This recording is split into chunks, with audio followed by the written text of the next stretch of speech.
با عرض سلام خدمت عزیزان.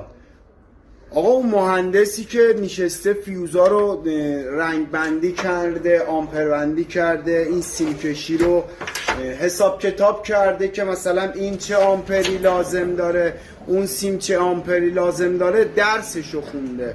از جسارت به همکارا نمی کنم، ولی از همکاری که این فیوز و این بلا رو سر فیوز شما میاره و میگه ایراد نداره، حل هیچ مشکلی نداره، فرار کن. خیلی شیک و مجلسی من دارم بهت میگم، از اون باتری ساز، از اون مغازه فرار کن.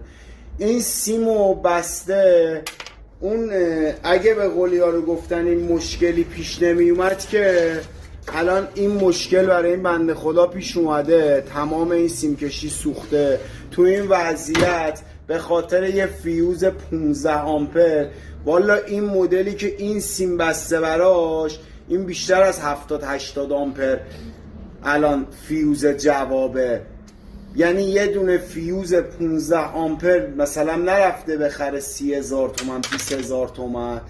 این بلا رو سر یه بنده خدایی آورده که الان تو این وضعیت اقتصادی فکر کنم 4-5 میلیون افتاد.